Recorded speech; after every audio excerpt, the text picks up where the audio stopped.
Welcome to another episode of The Brand Called You, a podcast and podcast show that brings you leadership lessons, knowledge, experience, and wisdom from thousands of successful individuals from around the world.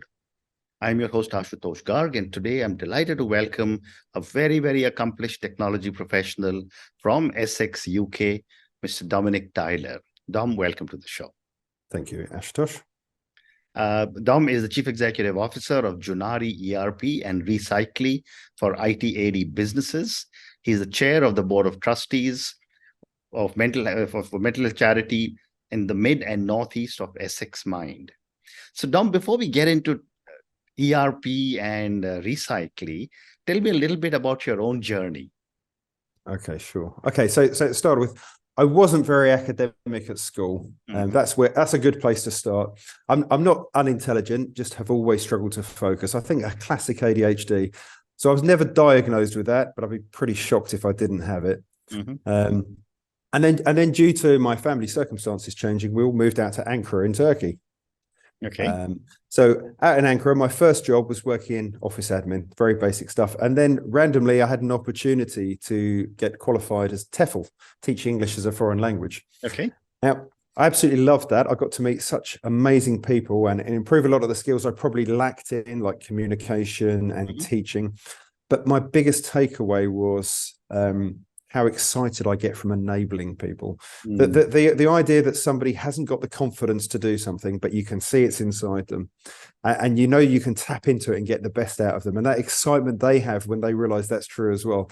And I think that paved the way for me wanting a leadership career when you can spot that potential in people. So after that, I came back to the UK, again, did another basic admin job for a little bit of time. And then I got a job in sales at a software company. Quite an unusual path because I realized that there was no system to support my job. So I picked up Microsoft Access and started creating my own system to manage all the CRM and the sales and the purchase. I'd never done software development before. And at the time I was paid a fairly low wage as a salesperson. I was a young guy and the software development team spotted me. And just to shorten the conversation, it was, would you like double salary to work as a software developer? Okay. That was quite an easy answer. So I did that. I did that for a while. Fast forward about 15 years, and I was managing director of that business. Amazing. And I found that I preferred the commercial stuff really to the technical stuff. I kind of like the coding because of the challenge, but people, there's so many more gray areas in people. So that's what I enjoyed. Amazing. Whilst I was doing that, we did a project for our Mind Association. So Mind is a network of mental health charities in the UK. And that they asked me in one evening, very unusual. I wasn't sure what was going on. And then they said, would you like to join the board? And then literally the next meeting, they made me chair. And my approach was very business focused rather than charity focused.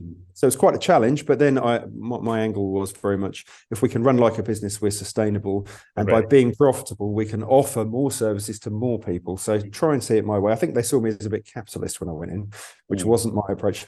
But that gave me some skills in diplomacy and running a bigger business. And now I had to resign from that role when I bought Junari. I was having my second child at the time. And I was just buying Junari and there was just so much going on. So I resigned. So when I bought Junari, that it had one developer and old technology, and the business owner just kind of wanted to get out really. He'd had enough. And to me, that's the perfect challenge. You know, the excitement when you're at the bottom of a hill. And you know the joy of the journey ahead. And you know that the view up the top is going to be so sweet because you put all the effort into climbing it. Well, that's the journey we've been on and I absolutely love it. And then finally, the whole idea of me buying Junari, which is a bespoke software business, was to spot an industry-specific opportunity. I think that's the panacea for most bespoke software businesses, is to spot something they can create and actually change an industry and resell it. So there you go. That's the story. Amazing. And as they say, the rest is history. So fantastic. So Dom, let's talk about Junari. Tell me a little bit about the kind of work you're doing at Junari and what is your approach to designing and developing ERP software? Okay. So when I first bought it, the first challenge was to kind of fix the processes, make it run like a business, rather than a kind of boutique outfit. And then change the technology to be modern, and then recruit people and start building a team and business and processes around that. After a few years, we started to realize where our natural leaning was and where the opportunities were, and that was manufacturing. So that's where we started to focus our efforts. You can't spread yourself too thin, of course. So the approach we take is, once we have confirmation of a project, we run what's called a business analysis session. So that's usually on site, and that's me. And I go there with these, like you can see these static whiteboards. Yeah. I take them out, I plaster them all over the walls, take a load of marker pens, and I ask them every question. And it's this technique that I learned from Reddit. I'm sure you're familiar with Reddit. There's a great community on Reddit called Eli5. Explain like I'm 5. Now, my youngest is 5, so I have a lot of practice with this. And I think if you can explain a very complicated concept to a 5-year-old, you've really grasped it. So I use that principle when I'm asking questions. So everything, when somebody refers to a customer or a supplier, what is a supplier to you? All right, so you're part of a distribution network. So that's something different to another supplier. We can't take that for granted. So because of my ADHD nature, I'm very good at top level, not so good at detail. So I map out the top level of the business.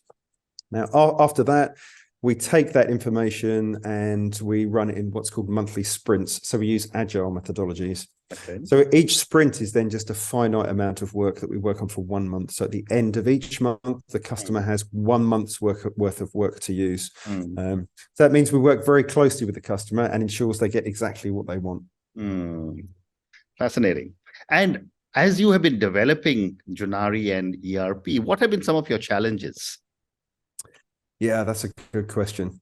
So the biggest one has been challenging how businesses work, especially when they're very established and the business owner is very experienced and they do know what they're doing, but we've seen different ways of working. I've had the good fortune of walking into hundreds of businesses and learning the best practice from many of them. And I can kind of assemble that and put it into new solutions for a business. So I mean, a common request, I'm simplifying it for this interview, is to kind of computerize what they're already doing. Okay. Now, to me, that's a bit of a waste of time, really. Sure, we can take the pieces of paper, we can take the whiteboard on the wall, and we can stick that into, a computer system. But what's the point of that? This is an opportunity to pull on all the years, the decades of business experience that my colleagues and I have, and will change how you work. I think most software developers would agree that the biggest challenge is in architecting something really, really simple. Correct. And it's then about the change management. So so once the managing director, the CEO has agreed, he's still got to convince his staff. The people are running their own departments in their ways. We have to engage with them and really explain. So we end up reading between the lines. So instead of what do you want us to do, we are really asking, what are you trying to achieve? And then we help them solve that problem. And we give them ideas for them to work on, and then we can solve it in the best possible way. Fascinating.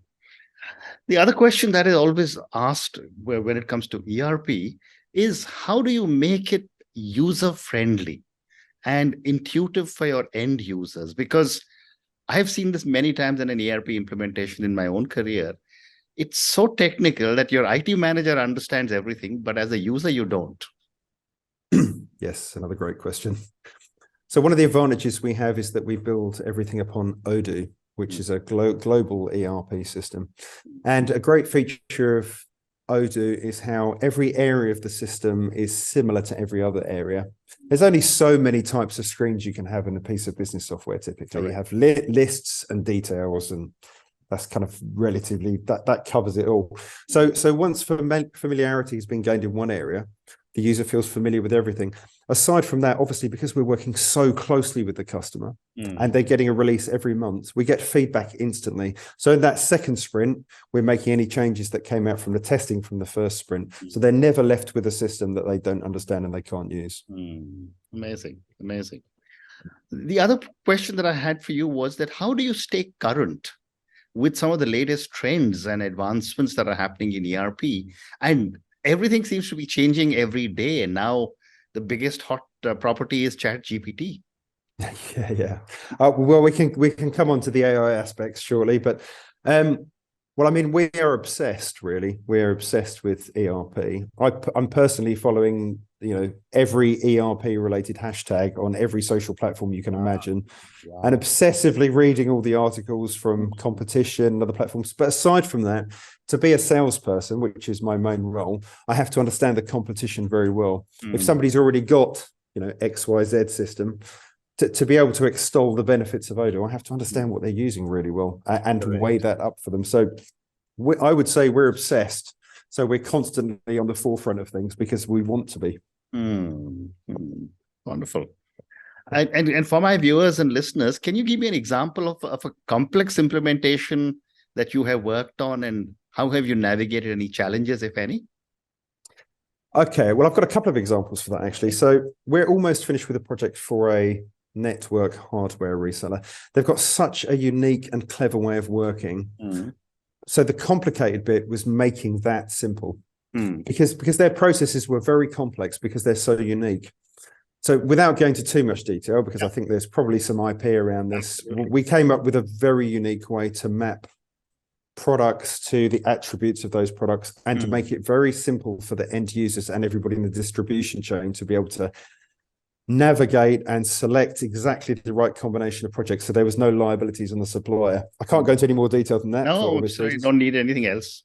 But the other challenging project has been, we have been working for a very large gaming PC supplier, and they sell via eBay, Amazon, and other platforms. Now, the inbuilt integrations with Odoo weren't sufficient for what they needed. So we had a very interesting and challenging piece of work to go and find third-party integrations, but then you're relying on a third-party supplier. So it's not just the technology, it's the relationship, it's the support, and it becomes a three-way, potentially four-way relationship with Odoo, third-party supplier, the customer, and us. Very complicated. I'm very lucky to have such a competent team to manage these things, actually. Wonderful. Two more questions relating to Junari, and then we move to Recycly. How do you approach customer feedback, incorporating customer feedback into, whatever development that you are doing?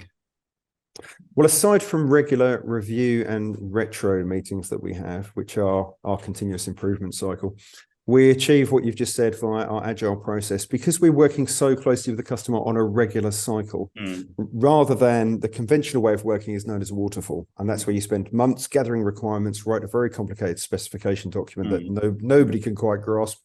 And then you disappear for 12 months and come back with a system, which inevitably is not going to be what the customer wants because they can't envisage, they can't see 12 months forward. Absolutely. But by working on that monthly basis, we're capturing risks and issues.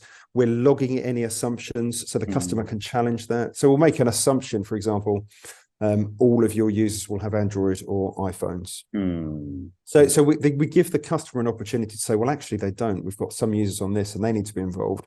So by logging all of the risks, all of the issues, all of the assumptions, a la standard project management, really, we are making sure that their feedback is incorporated on a very regular basis. So we never fall behind. Wonderful. And my last question relating to Junari, and which I just asked you, how will these new artificial intelligence technologies impact ERP development? That is a massive topic, isn't it? Even before ChatGPT, and we had so many ideas. ChatGPT obviously took the world by storm. Bill Gates has said it's the second revolution in his lifetime. Correct. Some of the obvious ideas around automated marketing, communications, task and calendar management. But we think that some of the most revolutionary benefits will be like the insights that AI can provide once it's accessed an entire database behind an ERP system and has context on everything. ChatGPT already has been trained on the internet, which is obviously phenomenal, unthinkable, unfathomable. Yeah. But imagine that plus being trained on your data. So business intelligence right now, which is the art of asking the right questions and reporting on that data to make useful decisions, that is a science and an art. You have to have the art of asking the right questions and then the science of implementing that. And because it's such an iterative process, you either need individuals with both skill sets or an exceptionally good team that works close together. But with AI, the sort of visions we've had, or imagine a dashboard that you log into in management, and every department, marketing, sales, production, has got 5 random insights that the AI has picked out. They have to be random. And against each one, you can thumbs up or thumbs down. And the AI over time learns what's important to you and improves. I mean, the stuff that AI is going to give us is going to be so insightful. I agree. I've been experimenting with ChatGPT for the last 3 months, and it's just incredible. But moving on, Dom, now, and when I was reading about you, fascinating to have two completely different businesses. One is an ERP, and the other is IT asset disposition, recycling. What made you get into a physical, asset disposition business? So, as I said, when I bought Junari, the whole idea was to look for a vertical market, look for an industry-specific product we could create and resell and become specialists and really add value and change. Actually, sounds cliche, but actually change an industry for the better. One of our projects was from an ITAD business. And the first thing you think when you've got somebody who's prepared to pay a lot of money for a bespoke system is, now, why haven't they got something off the shelf? Is the pricing wrong? Is the advertising wrong? Are the features wrong? There must be a reason you've come to us. So it's at least worth putting some time into doing some market research. Why would they want to speak to us? So we found that ITAD was an underserved industry. There are obviously solutions in that space, but we didn't feel like they were as good as they could be. So part of the deal I made with this business was to give them a discount for the initial work in return for me retaining the intellectual property. And the business owner was very happy to do that and wanted me to take this further. Fast forward 2 years, and we have an amazing product that we're about to hard launch. Amazing. And how serious is the problem of IT asset disposition in the world? It's very serious. It's the fastest growing waste stream in the world. I think they estimate around 50 million tons of e-waste is produced annually. And not only that, it's toxic. It can lead to health risks. Now, if we can actually make a difference to that industry and reduce that even by 10%, that would make a giant difference to the health of so many people. It's such an inspiring mission. We love it. Correct. I agree. My next question is that what steps should be taken to ensure secure disposal? Well, the main issue is about the data, really. For the businesses involved, it's about the data, and that's to do with the data destruction. And when that's not possible, obviously there's physical destruction. They literally have machines that stamp the hard drives and ruin them so they're not usable. And there's different levels of data destruction, but ideally there won't be any physical destruction, because the reuse of e-waste, that is what can reduce the 50 million tons that's increasing every year. Wow. So we're trying to encourage that, and the industry is built around refurbishment. But when it's not economically viable, the ITAD businesses don't have much incentive to refurbish and resell. And when you look at IT disposal or disposition, how does one determine the value of such assets? ITAD businesses themselves use a variety of valuation methods. So a good example is laptops. So they start with a processor and a screen size, and then they have a point system where they reduce based on aesthetic and physical damage, and certain fixed reductions, for example, if the AC adapter is missing. And this also affects how much revenue the customer gets. So most of the time, the customer will get a revenue share of the actual sales, which is defined in the contract. So there's an incentive for the customer and the ITAD business themselves to kind of not just preserve the hardware, but to maximize the value of it. So they're really interested in their remarketing operation as well. And there's another aspect that I was thinking about, that with all these electronic vehicles or electrical vehicles that are coming in, there is a whole new category of EV batteries. Would that also be classified as ITAD, or will it be something separate? That wouldn't be classified as ITAD, because that's specifically IT asset disposal. But ITAD itself, I think, only makes up around a fifth of the e-waste category itself. I mean, mobile phones is another one, but as you just said, obviously EV batteries is a growing concern. I think they are looking at ways of reusing those, recharging them, but that's very challenging. And what about data destruction and the method used to ensure that data is unrecoverable? How do you handle that kind of thing? Well, as I said, I mean, the physical destruction is almost a last resort, really, because it destroys the hardware, and then it has to end up either potentially part of it can be harvested, but most of the time it ends up getting dumped, unfortunately, which is very sad. But the software now for destroying data on hard drives is incredibly advanced, military grade, and makes the data as unrecoverable as it is imaginable. It would cost far too much to recover this data or even try. And it's so little remnants of it now that it wouldn't be worth it. So I have time for two more questions, Dom. My next question is that how does one ensure that the IT asset disposition process is compliant with all relevant laws and regulations? Well, there's pressure on ITAD businesses to make sure there are a certain level of compliance, especially if they want to win bigger business and bigger businesses where there's confidential data involved, military, schools, hospitals, etc. In the UK, we've got ISO 27001. That's a global accreditation, but it's very, very, very recognized in the UK and ITAD. And that talks about information security management, secure destruction of data, management of information risk. ADISA is a unique membership organization, and they provide a certification specifically for ITAD. And then, of course, they need the Environment Agency Waste Carrier license. Same for all UK businesses. In the US, it's actually completely different. They've got R2, which is ITAD specific for environmental responsibility and data security. They've got National Association for Information Destruction certification, which is security controls to protect confidential information. Very important, for example, to military. There are also others, but these are the main ones. And also, every single time a hard drive or any storage device is destroyed, a certificate of destruction has to be created and issued to that customer as their assurance. So as I said, most big customers, especially with confidential, absolutely need this reassurance, and they won't go with an ITAD business unless they have this. Fascinating. And my last question to you, Dom, and this is for the thousands of people who will listen to our conversation.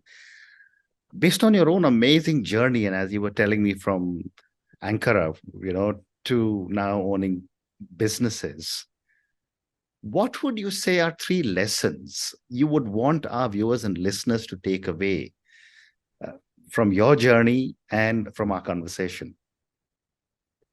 That's another good question. Thanks, Ash. I would say balancing short-term and long-term goals very carefully is incredibly important. Junari, short-term, it had to generate some revenue to be able to build, but long-term, my vision was always to find an industry-specific product and holding that mission, just holding to it. However many times you're knocked off, a bit like they're using the sailing a ship analogy, you're going to head for that island, whatever happens, but you're going to be swept off 50 times. It won't be the straight line you hope it is, and understand that. That's the first thing. The second thing is read lots of books, or in my case, because I'm not great at reading because of my ADHD, listen to lots of them. I have so many of my best decisions have been driven by the hundreds of audiobooks that I've enjoyed. There's just so much curated. An entire lifetime of wisdom can be boiled down to 9 or 10 hours of the best bits. That's incredible. I agree. And then finally, I wanted to make a note of Ikigai. I don't know if you've heard of Ikigai. I have. Yes. I think everybody should do an Ikigai. I think without that, what are people doing? You have to have that. You have to have your mission. Our motivation for recycling hasn't wavered for years. We're so passionate about it. It ticks every single box. People want it. It's saving the planet. It's generating revenue so we can spend more time on it. It's a needed thing. It's such a great mission. Absolutely. And on that note, Dom, and your 3 amazing lessons, balance short-term and long-term goals, that is very critical. Second, I just love that, which is read lots of books. And the third one is find your Ikigai. I think that is so important as well. Thank you so much for speaking to me about your journey. Thank you for talking to me about Junari ERP and all the work that you are doing. I also loved your Eli 5. Explain it like I was 5. I think I'd heard it, but I didn't hear it explained so well as you explained it to me. Thank you also for speaking to me about Recycly and IT asset disposition. Thank you again, and good luck. Thank you, Ashutosh. Thank you for listening to the Brand Called You videocast and podcast, a platform that brings you knowledge, experience, and wisdom of hundreds of successful individuals from around the world. Do visit our website www.tbcy.in to watch and listen to the stories of many more individuals. You can also follow us on YouTube, Facebook, Instagram, and Twitter. Just search for the Brand Called You.